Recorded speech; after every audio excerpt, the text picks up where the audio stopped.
이사야 55장에 보면 그 생각의 차이가 어느 정도냐, 하늘과 땅의 차이다 이렇게 말씀합니다. 하늘이 땅보다 높음 같이 이런 표현을 쓰시거든요. 그러니까 우리가 생각하는 것이 이 땅에서 있다면 하나님의 생각은 온 우주 삼라만상을 관통하는 무한한 생각이신 거죠. 따라서 우리는 좁은 우리의 생각을 넘어서 하나님의 생각에 도달할 수 있도록 그런 신앙의 눈을 가져야 합니다. 믿는 자들이 신앙생활을 영위하는 소위 그리스도인들, 성도들이 세상 사람들과 다른 부분이 바로 이런 부분입니다.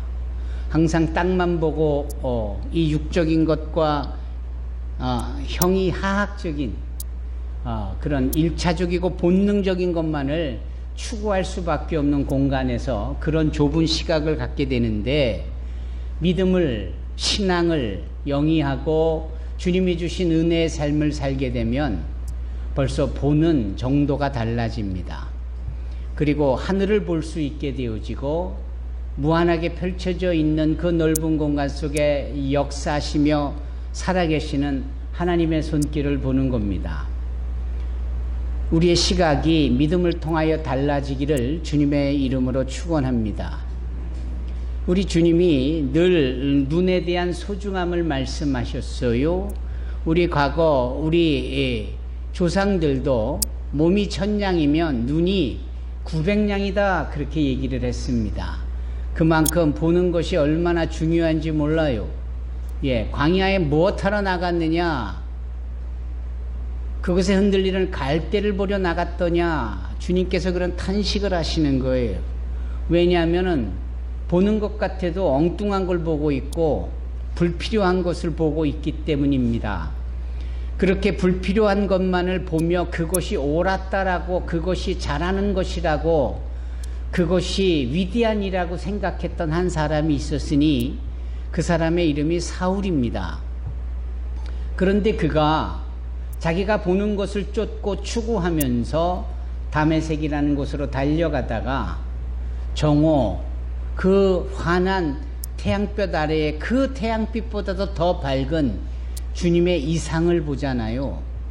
그 주님의 이상을 준비가 안 된 그의 눈으로 볼 때 그의 눈이 멀어집니다. 소위 시력을 잃게 되고 소경이 되는 겁니다. 캄캄해져 버린 상황에서 그가 땅바닥으로 추락을 해버리고 맙니다. 여기에는 지극히, 이게 지금 사도행전 9장의 말씀인데 지극히 의미 있는 영적인 뜻이 내포되어 있는 겁니다. 보는 것이 다 옳았던 것이 아니었고 거짓 것만을 추구했던 자가 진짜를 보니까, 진리를 보니까 오히려 감당을 못하더라. 감당이 못되지니까 땅바닥으로 추락을 해버리더라 라는 거지요. 근데 이런 점에 있어서 저와 여러분들이 신앙의 눈을 회복하고 볼만한 눈을 가진 복 있는 자들의 눈이 있기를 주님의 이름으로 축원합니다. 저 여리고성에 살던 그 바디메오라는 거지 소경을 우리가 성경 말씀을 통하여서 알고 있습니다. 그가 주님을 보잖아요. 주님의 역사 가운데 눈이 띄어져서 보게 되어질 때 그는 그 순간부터 오직 주님을 붙쫓았다라고 했습니다. 아예 캄캄한 가운데 보지 못했던 자가 보게 되어지는 능력을 갖게 되어질 때 그 앞에 서 계신 예수를 보고 그 예수의 최고의 가치를 존중하고 그 예수의 하나님의 아들 되심을 보니 다른 것을 볼 겨를도, 볼 이유도, 볼 소망도 없다라는 것을 의미합니다. 그가 누구였습니까? 과거의 소경이었던 거지 바디메오였어요. 그런데 거지라 하면 소위 소유가 없는 무소유요, 함께하지 하는 가족들이 없는 호를 단신이요, 뭐 그렇게 여겨지는 신분이 거지 아닙니까? 그럼에도 그는 볼만한 눈이 생기니까 그 즉시 예수를 그곳에서 쫓았더라 이렇게 성경이 표현하는 걸 보면 여전히 엉뚱한 것에 우리의 시각을 돌리고 여전히 세상 것에 우리의 눈을 고정하고 그러면서도 믿음 생활을 하고 있다라고 하는 우리보다는 오히려 바디메오가 훨씬 더 은혜의 대명사인 것 같아요. 저만 그렇게 생각합니까?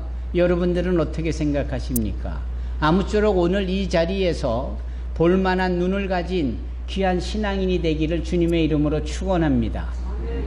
사랑하는 성도 여러분, 볼만한 눈을 가졌다라는 것은 상황을 보고 제대로 인식하는 것을 의미하는 것이기도 합니다.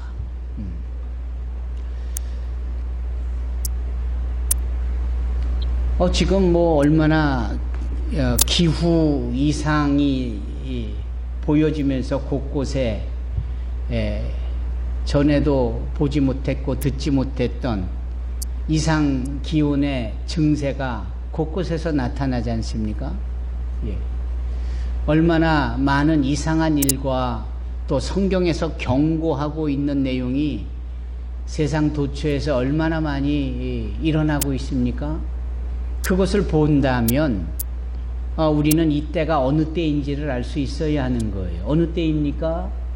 세상이 끝날 때이요, 주님이 오실 때가 가까운 때다 이 말이지요. 그렇게 보고 계십니까? 아니면 보시면서도 거기까지 연결을 시키지 못하고 계십니까? 여기 오늘 본문에 요한복음 4장 25절에 본문에 사람들이 세상을 보면서 상황을 보면서도 여전히 뭐라고 말하느냐? 앞으로도 넉 달은 걸려야 추수할 때가 되겠구나 라고 생각을 하는 거예요. 그런데 주님은 뭐라고 말씀하십니까? 눈을 들어 밭을 제대로 좀 봐라. 눈을 들어 제대로 봐라. 이미 곡식이 익어 추수할 때가 되지 않았느냐? 아니면 주님의 눈에는 뻔히 추수할 때가 되어진 것으로 보여지는데 왜 사람들은 그렇게 보지 못하는 걸까요?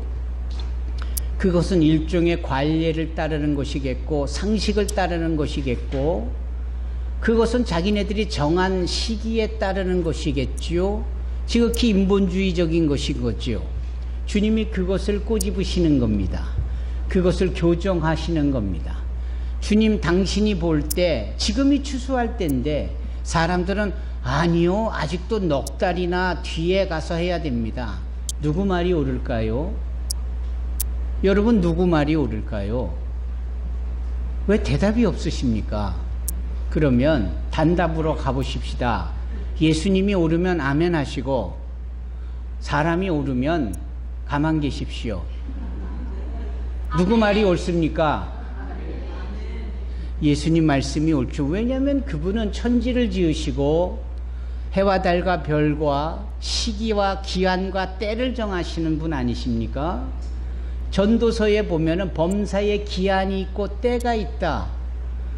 주님이 이 때와 기한을 아시는 거예요. 지금은 씨를 뿌릴 때라든지 지금은 추수해야 될 때라든지 그 때를 하나님이 아시잖아요. 근데 사람들이 바득바득 우기는 거예요. 아닐걸요? 4달이 지나야 되는걸요? 아이고 답답한 사람들아, 저 밭을 봐라. 희어져 추수할 때가 되지 않았느냐? 에? 저 밭을 봐라. 추수할 때가 되었다. 여러분, 주님의 시각을 갖는 저와 여러분이 되기를 바랍니다. 주님의 눈을 가져야 보는 거예요. 주님의 눈을 갖지 않으면 제대로 보지 못한다니까요. 사도행전 3장에 따르면 날 때부터 안진뱅이 된 자가 소위 미문에 앉아서 구걸을 하잖아요. 그는 사람들을 계속해서 빤히 쳐다봐요. 쳐다보면서 뭘 생각했을까요? 저 사람이 나에게 내가 구걸하면 돈을 줄까? 줄 수 있는 행색인가? 옷 입은 걸 보니까 충분히 줄 수 있을 것 같은데 인상을 보니까 영 고약해 보이니 아닌 것 같은데 늘 이런 식의 시각으로 사람을 보지 않겠어요? 베드로와 요한이 지나가니까 그 소경 안진뱅이 된 날 때부터 된 이 거린이 이 베드로와 요한을 쳐다보는 겁니다. 쳐다보면서 뭘 생각했을까요? 동냥을 해줄까? 두 명인데 한 사람이라도 해주지는 않겠어? 뭐 이러면서 빤히 쳐다보고 있을 때 베드로와 요한, 특히 베드로가 뭐를 합니까? 좀 제대로 봐라. 그 얘기예요. 우리를 고작 동전 면집을 주고받는 정도의 대상으로 보지 말고 우리를 제대로 보되 우리 안에 있는 예수를 좀 봐라. 이 얘기입니다. 그게 3장에 흐르고 있는 맥이에요. 그러면서 그가 뭐라 합니까? 네가 봐도 알듯이 은과 금은 없어 보이지. 그러나 네가 보듯이 우리가 있는 것, 곧 나사렛 예수 그리스도 보이지. 그러므로 내가 너를 도와줄게. 동전 몇 입으로 도와주는 게 아니라 근본적으로 너의 삶에 필요한 것을 내가 도와주마 하며 내게 있는 것으로 네게 주노니 곧 나사렛 예수 그리스도 이름으로 명하노니 일어나 걸으라 하고 그를 이렇게 세워주는 것 아닙니까? 이자가 처음부터 그 베드로와 요한의 내재에 계시는 주님을 보지를 못했어요. 그러나 베드로가 알려주자 그때부터 나사렛 예수를 보는 거예요. 그리고 그가 얼마나 기뻐하든지 불구의 몸으로는 들어갈 수 없었던 성전을 이제는 건강한 몸으로 치유되어져 본인 스스로 들어가되 뛰어 들어가고 기뻐서 펄쩍펄쩍 뛰며 하나님을 찬미했다고 그래요. 그 뒤에 펼쳐지는 이 사도행전 3장과 4장을 보면 이 사람이 다시 베드로와 요한을 다시 만나는 장면이 나오는데 베드로와 요한을 어디에서 어떻게 봤느냐? 베드로 요한이 쑥 지나가고 있는데 뒤에서 보니까 베드로와 요한인 거예요. 뒷면을 봤는데도 그 안에 계시는 주님의 충만함을 이자가 보는 겁니다. 그래서 다가가 그 베드로와 요한을 끼어놨다고 그래. 껴안았다. 허깅을 했는데 정면으로 가슴 대 가슴으로의 허깅이 아니라 뒤로 달려가 뒤에서 붙잡으며 허깅을 했다. 참 재밌죠? 사도행전은 누가 기록을 했습니까? 누가가 기록을 했죠. 누가의 직업은 의사였어요. 대단히 섬세해요. 뭐든지 저렇게 기록을 한다니까요. 보고 듣는 거를 기록하는 섬세한 성격이 있고 확인을 해야 되는 습관이 있고 그거를 정확하게 전달하려는 습관이 있는 거예요. 그 누가가 본 그대로를 정리할 때 그냥 대충 껴안았다가 아니라 본대로 뒤에 가서 껴안는. 제가 포인트가 이 의사 출신인 누가의 정확한 섬세한 성격이 포인트가 아니라 이자는 그 다음 이 베드로와 요한을 만나고 기적을 체하면서 어떤 눈이 회복된 거냐? 신앙의 눈이 회복되어지면서 소위 사람들 가운데 주의 종들 가운데 임재해 계신 주님의 영광을 볼 수 있게 되어졌다. 이게 포인트입니다. 그래서 뒤로 봐도 주님이 함께하고 계시는 걸 보고 뒤에 가서 끼안을 정도로 여러분 부디 우리 산소망교 성도들의 시각의 눈이 그리 되어지기를 그렇게 주님의 시각으로 상황을 보고 주님의 뜻을 캐치하고 우리의 신앙 속에 어떻게 적용해야 되는지를 결단해 나가고 적용해 나갈 수 있기를 주님의 이름으로 축원합니다. 아멘을 아주 크게 하십시오. 정말 목청껏 정말 떠나갈 정도로 그리 되어지기를 축원합니다. 아멘 정말 중요하거든요. 화답을 해야 졸음도 떠나가고 화답을 해야 내 믿음에 대한 점검이 이루어지는 것이고 화답을 해야 우리의 믿음이 하나님께 보여지는 겁니다. 믿음이 없이는 하나님을 기쁘시게 하지 못하거든요. 믿음이 없는 자에게는 주님이 결코 함께 일하시지 않거든요. 야이로 회당장의 딸을 죽어서 살려내는데도 믿음이 없어서 부정적인 생각만 가득한 사람들을 다 나가라고 말씀하신 후에 믿음이 있는 제자들과 함께 그곳에서 난리다곰하며 죽어있는 소녀를 다시 살리시는 주님의 역사만 봐도 믿음이 있어야 기적이 일어나는 거고 믿음이 표현돼야 하나님이 일하시는 겁니다. 들어도 아무런 화답, 아멘조차, 믿음의 표현조차 하지 않으면 거기에 무슨 기적이 일어나고 거기에 어떤 주님의 역사가 일어나기가 있겠습니까? 여러분, 적극적으로 표현하고 믿음을 선포하고 고백할 수 있기를 주님의 이름으로 축원합니다. 저는 어제 YM이라는 예수전도단에 그 30여 명 정도 스태프들과 모여서 이제 훈련받는 마무리 단계의 하루의 훈련 전체 일정에 강의를 해달라는 요청을 받았어요. 그리고 강의 주제는 선교입니다. 선교 하나를 가지고 하루 종일 강의를 해야 되는 거예요. 듣는 사람들도 많이 힘들 거고 지루할 겁니다. 주제가 여러 가지여야지, 그렇지 않아요? 한 주제를 가지고 하루 종일 얼마나 듣는 분들이 괴롭겠어요. 제가 그런 요청을 받고 어떻게 하면 다양하고도 풍성하며 저들이 집중하여 듣고 깨달음이 있을 수 있을까요? 라고 할 때 주님께서 퍼뜩 주시는 여러 가지 생각들이 있었습니다. 그 생각을 지금부터 이 설교의 후반부에 말씀드리려고 해요. 잘 들어보십시오.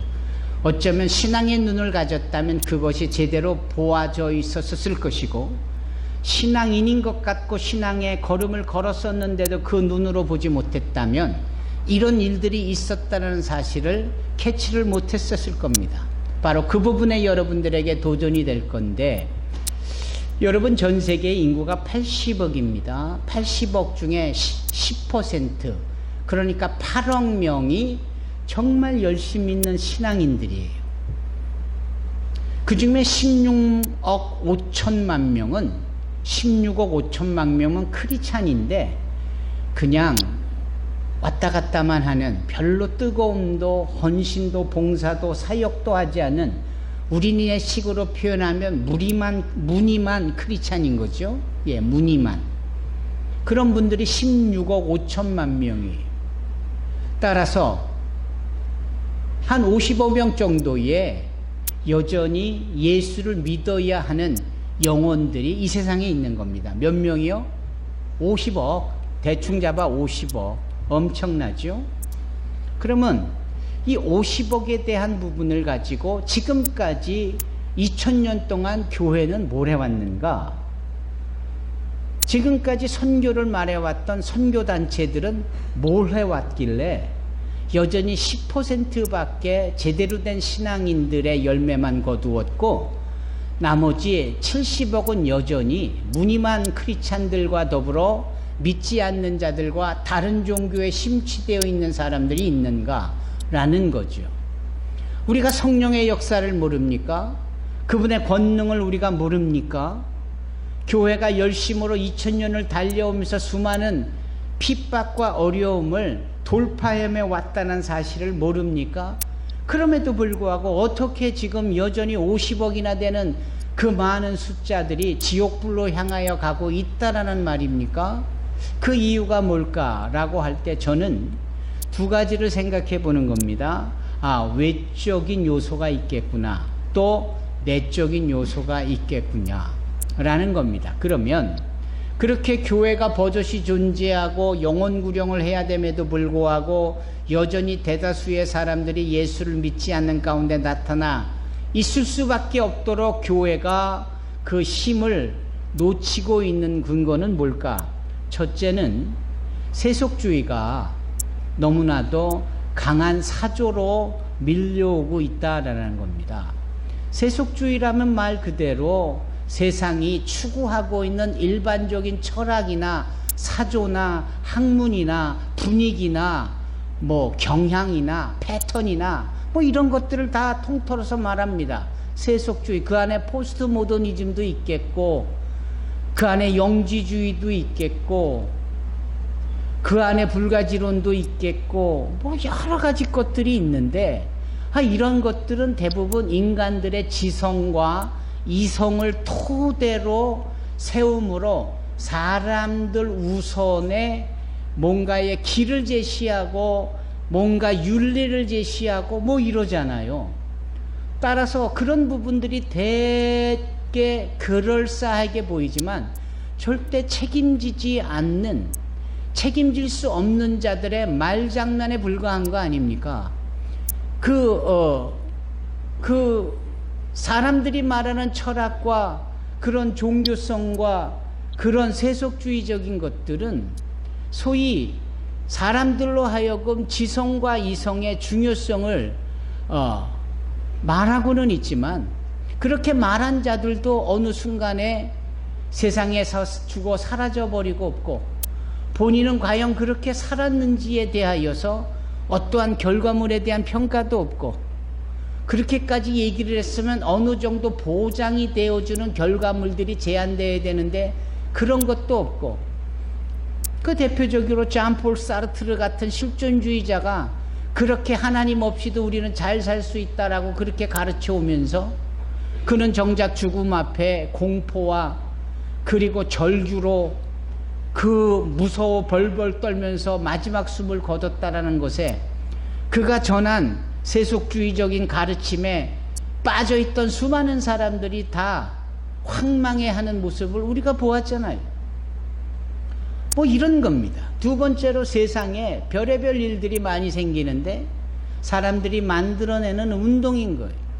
그 운동이 어제도 보면은 서울의 큐어 축제가 열려서 심지어는 미국, 영국, 독일 대사관들까지 와가지고 그 큐어 축제에 참여하면서 사람들과 어우러졌다. 우리는 이렇게 문화를 주도하고 이렇게 문화를 연합해 가는데 책임이 있다라는 것을 보여주기 위한 일종의 쇼맨십에 불과하지만, 그것이 무슨 크게 의미가 있는 것처럼 여기고, 서로 하나님의 순리를 깨버리고 남자가 남자를 좋아하고 여자가 여자를 좋아해서 그렇게 결혼을 하겠다, 그렇게 사랑을 하겠다 하는 지극히 소도미적인 일들을 감당하면서 그런 일들을 서울 시내 한복판에서 펼치고 있다라는 겁니다.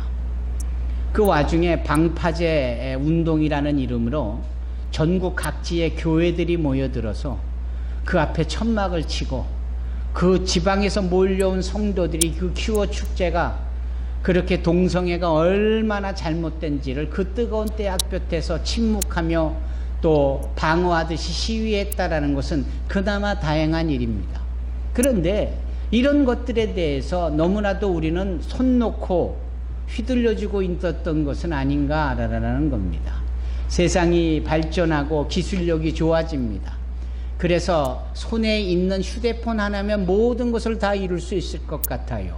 그러나 휴대폰에서 제공하는 정보가, 뉴스가, 소식이 소위 그렇다더라 하는 추론이고 만든 가짜 뉴스가 대부분이라는 것을 우리가 너무나도 잘 알고 있잖아요.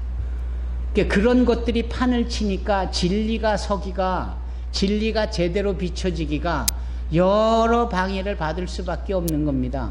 이런 외적인 요소들이 갈수록 많아지기 시작을 하니까 점점 더 어려워지겠다. 반면에 교회는 내부적으로 어떤가, 성도들끼리 이러한 부분을 충분히 고민하면서 고려하면서 모이게 힘쓰면서 기도하면서 우리가 어떻게 하면 좋겠습니까? 라고 하나님께 여쭙고 하여야 되는 이런 부분들이 너무 무력화되어져 가고 예전에 비해서 약화되어져 가고 있잖아요. 팬데믹 이후에 우리가 확연하게 달라진 것을 느끼는데, 그때는 어쩔 수 없이 교회 성전을 안 나오다가 지금은 아예 교회 성전을 안 나와도 된다라는 마치 면죄부를 받은 것처럼 그렇게 하나님과의 관계를 편리주의에 따라가고 있는 이런 모습들이 존재하는 거지요. 제자도에 대해서도 빠질 수 없도록 말씀을 드려야 합니다. 예수 그리스도의 제자가 되기까지 스승의 가르침을 붙잡고 스승처럼 살아야 되는 거 아닙니까? 내가 배운 것으로 배웠다라는 지식으로 끝나는 게 아니라 그 신앙적 지식이 내 삶에 적용이 되어져서 그것의 본을 보여줬던 우리의 스승이신 예수님처럼 살아내야 되는 거 아닙니까? 근데 이게 무력화되어지는 거예요. 저도 보니까 새가족 교육도 우리 성도들의 형편과 상황과 수준과 시간 같은 것을 너무 안배하다 보니까 너무 유연하게 가는 듯한 생각이 설교를 준비하면서 들었습니다. 전도 폭발을 하면서도 과거에 비하면 너무 느슨하게 가고 있는가 하는 생각이 들었습니다. 그렇다고 긴장할 이유는 없습니다. 그저 원래대로 해야 되겠다라는 말씀인 것 뿐이니까요.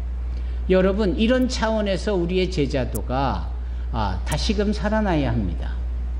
우리의 제자도라 하면 예수를 닮아가고 예수의 그 말씀하신 바를 지켜 행하는 결단, 의지, 실행에 옮기는 이것을 의미하는 거지요. 아주 레디칼하다라는 것은 아주 급진적으로, 아주 긴박하게, 최우선으로 그걸 두고, 왜냐하면 그것으로 인하여서 우리가 죽느냐 사느냐가 결정되는 거거든요. 그것으로 인하여서 우리가 지옥을 가느냐 천국을 가느냐가 결정되는 거거든요. 이런 부분이 너무나도 놔져져 있었던 부분이 교회 안에마다 있었다라는 거예요. 그리고 그 와중에 교단은 서로 경쟁하고 서로 라이벌 의식을 가지면서 뭘 해도 서로 경쟁하며 하니 여기에 무슨 시너지가 있겠고 여기에 무슨 좋은 결과물들이 유추되겠어요. 함께 힘을 합하여 끊어지지 않은 삼겹줄과 같이 연합을 하고 협업을 해도 모자랄 판인데 이 경쟁을 하는 식의 모습이 교회 안에 있다라는 겁니다. 기독교 안에 존재하는 부끄러운 자화상인 겁니다. 이제 이런 것들 때문이라도 우리가 정신을 똑바로 차려야 되겠다라는 거죠. 그러면 그래야 된다라고 하는 이 상황을 툭 던져놓고 여러분들이 스스로 갈 길을 찾아가실 수 있으십니까? 툭 문제를 던지면 그 문제에 대하여서 해결책까지도 제시해야 이렇게 하면 되겠구나 라는 것이지요. 그래서 이렇게 해야 되겠구나, 이렇게 해야만 제대로 된 주님의 시각으로 우리가 세상을 보고 때가 어느 때인지를 알고 대처할 수 있겠구나. 그러면 어떻게 해야 그것을 알 수 있는가? 사도행전 13장에 등장하는 안디옥 교회가 모델이 되어지고 그 안디옥 교회의 성도들처럼 하면 됩니다. 아시다시피 사도행전 7장에 핍박받아 흩어진 사람들이 모여진 곳이 어디예요? 안디옥이에요. 물론 다른 지역 페니키아나 구브로에도 흩어졌지만 가장 주되게 누가가 집중하여 본 지역이 안디옥이에요. 최근에 지진이 일어났던 곳, 그 트리키에 말입니다. 그 안디옥, 그 트리키에를 넘어서 저 시리아 옆에 말입니다. 그 안디옥 말입니다.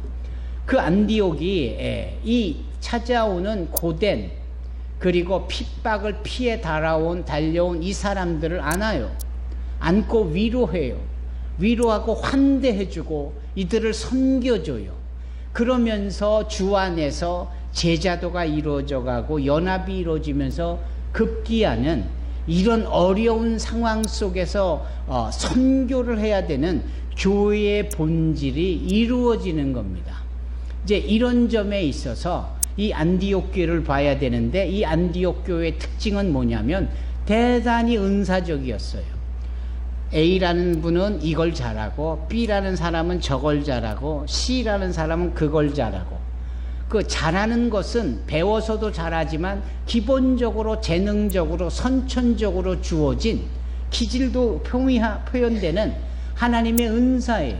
그래서 어떤 사람은 선지자로 어떤 사람은 교사로 각자가 가장 잘하는 신분대로 눈 뜨세요 여러분. 신분대로 자기에게 주어진 상황에 맞춰 교회 안에 연합하더라. 이게 안디옥 교회의 특징이었다니까요.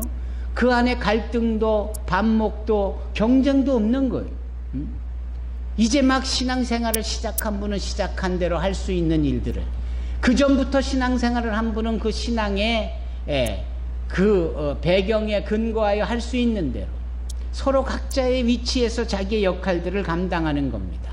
네, 이것이 그분들의 특징이에요. 두 번째는 그 안디옥 교회에 별의별 사람들이 많았습니다. 아프리카에서 온 사람도 있었고 로마에서 온 사람도 있었고 다소에서 온 사람도 있었고 구브로에서 온 사람도 있었고 루기오에서 온 사람도 있었고 다 별의별 사람들이에요. 공부를 많이 한 분도 있었고 전혀 공부를 하지 않고 오히려 그 당시에 존재했던 슬레이브, 노예 신분이었던 사람도 있었고 최고의 정치인 중에 하나라고 여겼었던 마나엔이라는 사람은 로마의 정치인이기도 했었다 이 말이에요. 그런데도 교회 안에서 서로 하모니를 이루어요. 다양성 속의 통일을 이루는 겁니다. 우리 교회 그렇습니까? 그러려고 노력은 하고 있어요. 그러는 속에 열심을 내고 있어요. 인정합니다. 그러나 더 우리의 진보가 이루어져야 합니다. 아멘. 1층에서도 큰 소리로 아멘 하시기 바랍니다. 그런데 그 안디옥 교회의 특징은 대단히 영적인 교회였어요. 예배 드리는 것을 최우뜸으로 여기고, 그리고 또 예배를 드리면서 금식도 자주 하는 거예요. 먹을 게 없어서 금식을 한 게 아니라 일부러 영적인 깨달음과 신앙의 도전을 이루고자 육적인 것을 자제하려는 측면으로 금식을 했다. 안디옥 교인들이 그랬다라는 거예요.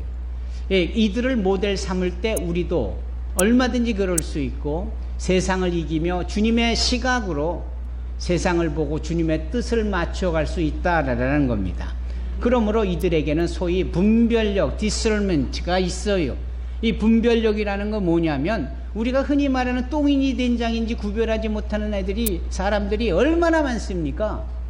어느 것이 옳은 건지 어느 것이 그른 건지, 벌거벗고 저렇게 화장을 하고 남자가 여자가 뭐 이런 것이 옳다라고 왜 우리를 이해하지 못하느냐라고 소리 질러대는 그런 것들을 보면서, 아, 저 사람들이 옳구나 라고 분별하는 사람의 그 분별력이 옳겠습니까?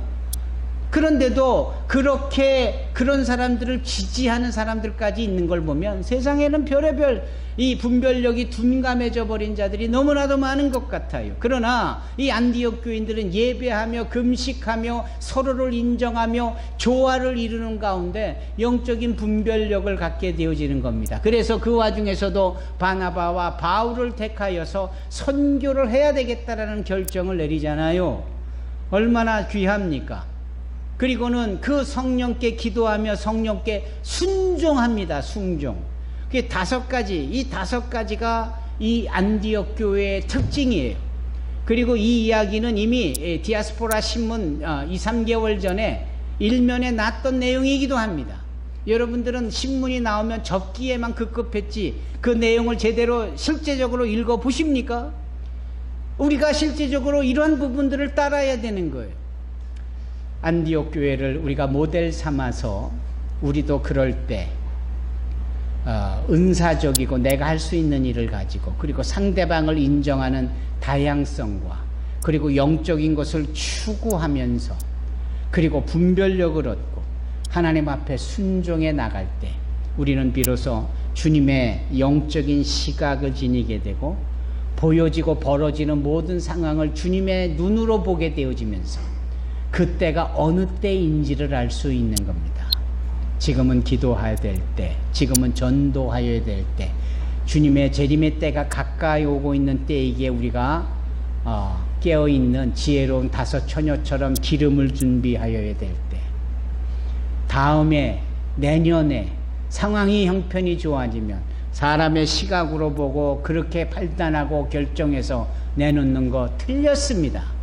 너희들은 밭을 보면서도 넉 달이 지나야 추수할 때라고 하지만 제대로 좀 봐라. 지금이 추수해야 될 때다. 여러분, 지금 우리의 신앙의 대각성이 일어나기를 주님의 이름으로 축원합니다.